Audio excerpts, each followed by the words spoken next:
Welcome to Bite at a Time Books, where we read you your favorite classics one bite at a time. My name is Bree Carlile, and I love to read, and wanted to share my passion with listeners like you. If you want to know what's coming next and vote on upcoming books, sign up for our newsletter at biteatatimebooks.com. You'll also find our new t-shirts in the shop, including podcast shirts and quote shirts from your favorite classic novels. Be sure to follow my show on your favorite podcast platform so you get all the new episodes. You can find most of our links in the show notes, but also our website, biteatatimebooks.com, includes all of the links for our show, including to our Patreon to support the show, and YouTube, where we have special behind the narration of the episodes. We're part of the Bite at a Time Books Productions Network. If you'd also like to hear what inspired your favorite classic authors to write their novels, and what was going on in the world at the time, check out the Bite at a Time Books Behind the Story podcast, wherever you listen to podcasts. Please note, while we try to keep the text as close to the original as possible, some words have been changed to honor the marginalized communities who've identified the words as harmful, and to stay in alignment with Bite at a Time Books' brand values. Today we'll be continuing Adventures of Huckleberry Finn by Mark Twain. Chapter 26.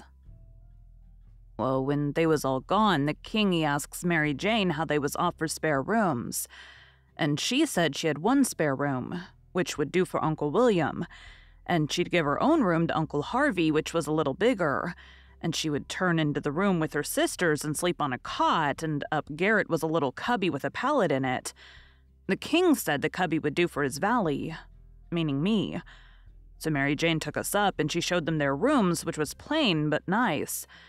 She said she'd have her frocks and a lot of other traps took out of her room if they was in Uncle Harvey's way, but he said they weren't.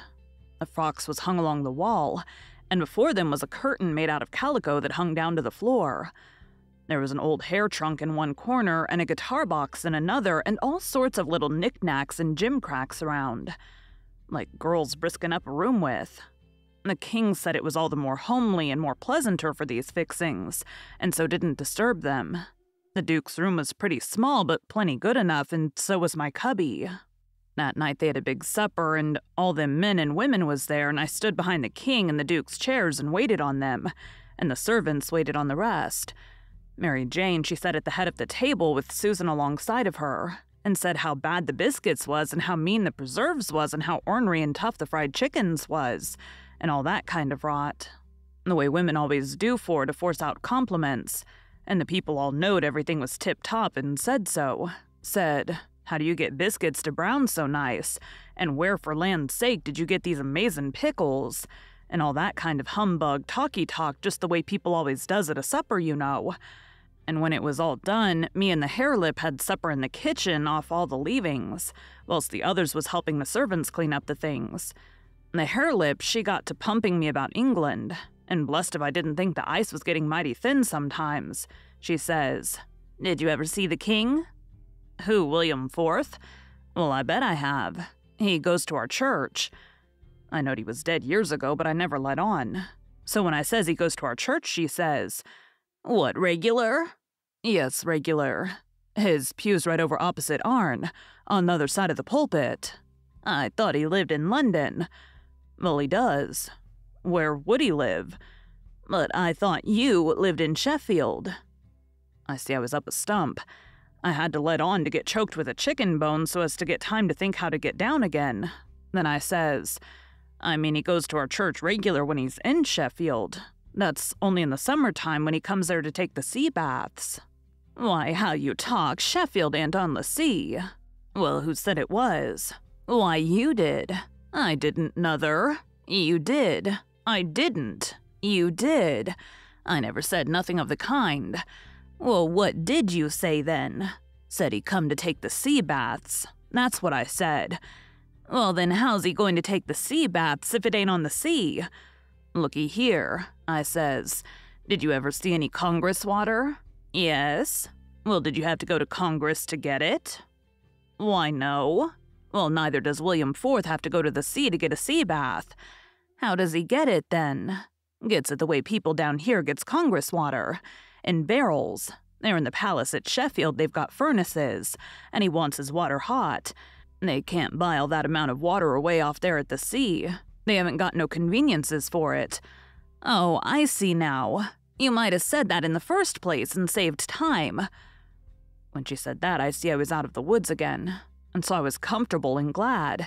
Next she says, "Do you go to church too?" "Yes, regular." "Where do you set?" "Why, in our pew." "Whose pew?" "Why, ourn.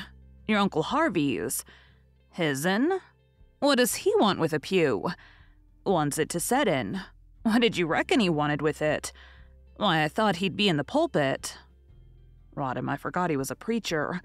I see I was up a stump again, so I played another chicken bone and got another think. Then I says, "Blame it, do you suppose there ain't but one preacher to a church?" "Why, what do they want with more?" "What? To preach before a king? I never did see such a girl as you.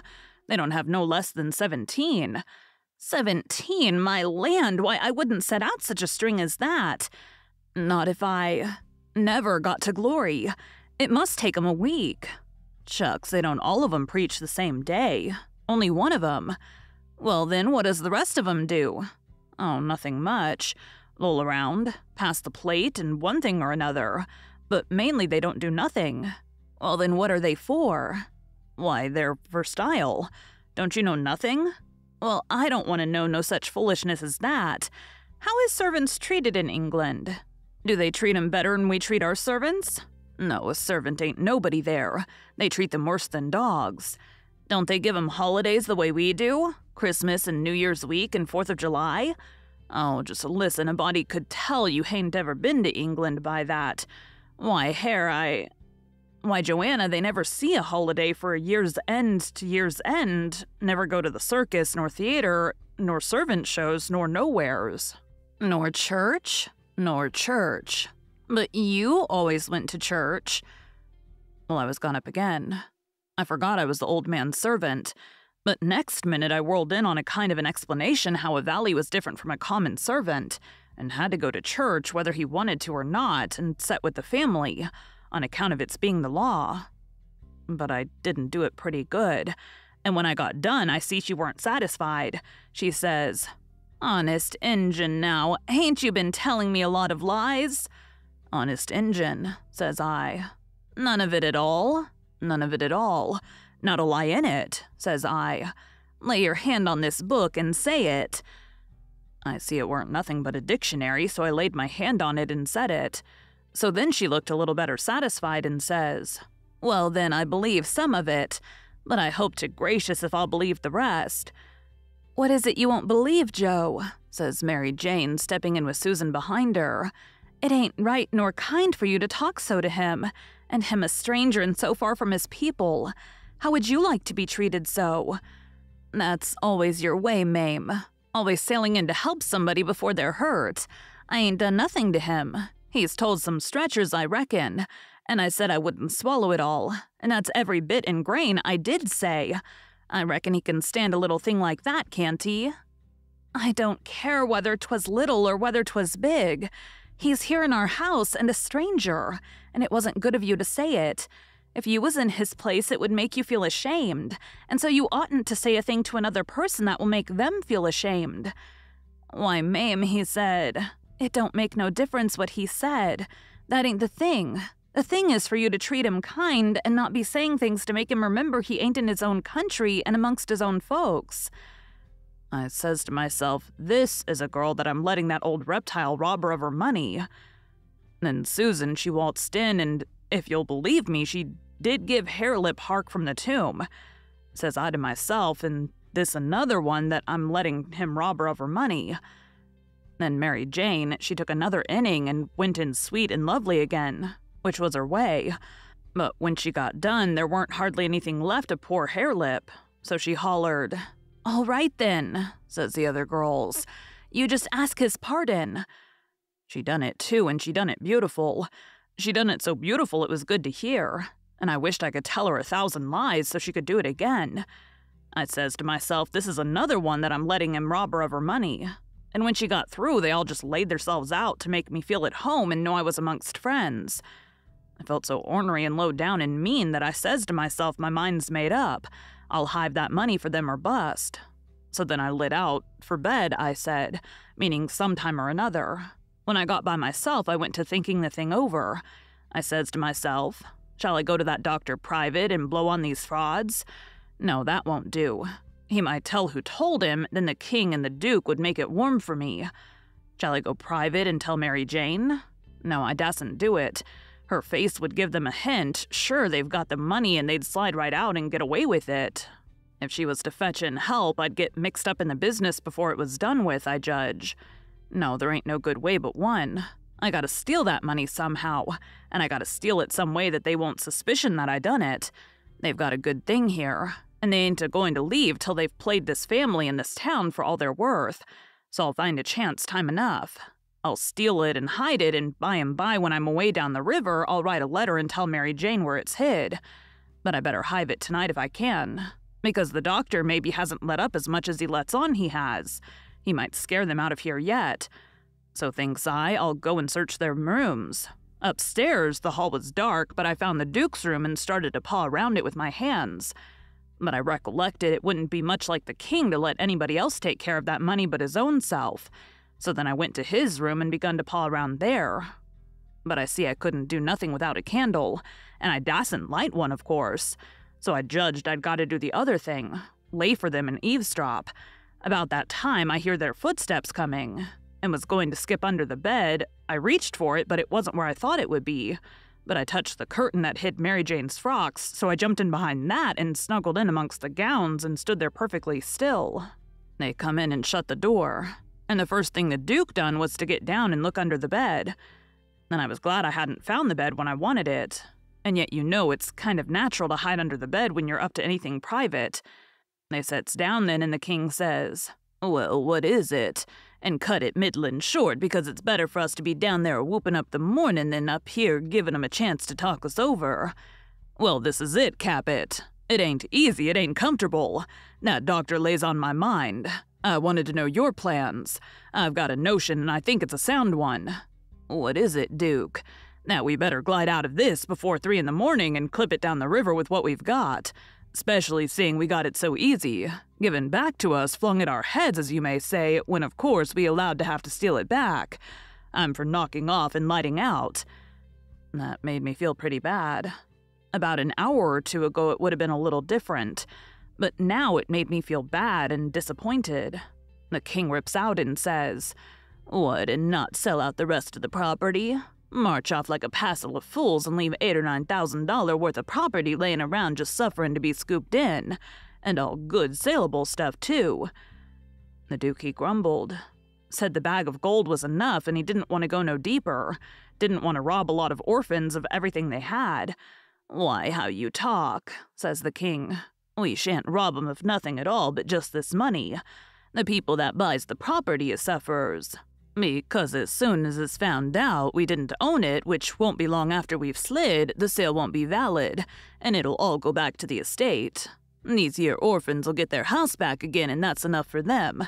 They're young and spry and can easy earn a living. They ain't going to suffer. Why, just think there's thousands and thousands that ain't nigh so well off. Bless you, they ain't got nothing to complain of." Well, the king, he talked him blind. So at last he give in and said all right, but said he believed it was blamed foolishness to stay and that doctor hanging over them. But the king says, "Cuss the doctor. What are we carin' for him? And we got all the fools in town on our side, and ain't that a big enough majority in any town?" So they got ready to go downstairs again. The Duke says, "I don't think we put that money in a good place." That cheered me up. I'd begun to think I weren't going to get a hint of no kind to help me. The king says, "Why?" "Because Mary Jane'll be in mourning from this out. And first, the servant that does up the rooms will get an order to box these dudes up and put 'em away. And do you reckon a servant can run across money and not borrow some of it?" "Your head's level again, Duke," says the king, and he comes a-fumbling under the curtain 2 or 3 foot from where I was. I stuck tight to the wall and kept mighty still, though quivery, and I wondered what them fellows would say to me if they catched me, and I tried to think what I'd better do if they did catch me. But the king, he got the bag before I could think more than about half a thought, and he never suspicioned I was around. They took and shoved the bag through a rip in the straw tick that was under the feather bed, and crammed it in a foot or two amongst the straw and said it was all right now because a servant only makes up the feather bed and don't turn over the straw tick only about twice a year, and so it weren't in no danger of getting stole now. But I knowed better. I had it out of there before they was halfway downstairs. I groped along up to my cubby and hid it there till I could get a chance to do better. I judged I better hide it outside of the house somewheres, because if they missed it, they would give the house a good ransacking. I knowed that very well. Then I turned in with my clothes all on, but I couldn't have gone to sleep if I'd have wanted to. I was in such a sweat to get through with the business. By and by, I heard the king and the duke come up, so I rolled off my pallet and laid with my chin at the top of my ladder, and waited to see if anything was going to happen. But nothing did. So I held on till all the late sounds had quit and the early ones hadn't begun yet, and then I slipped down the ladder. Thank you for joining Bite at a Time Books today, while we read a bite of one of your favorite classics. Again, my name is Bree Carlile, and I hope you come back tomorrow for the next bite of Adventures of Huckleberry Finn. Don't forget to sign up for our newsletter at biteatatimebooks.com and check out the shop. You can check out the show notes or our website, biteatatimebooks.com, for the rest of the links for our show. We'd love to hear from you on social media as well.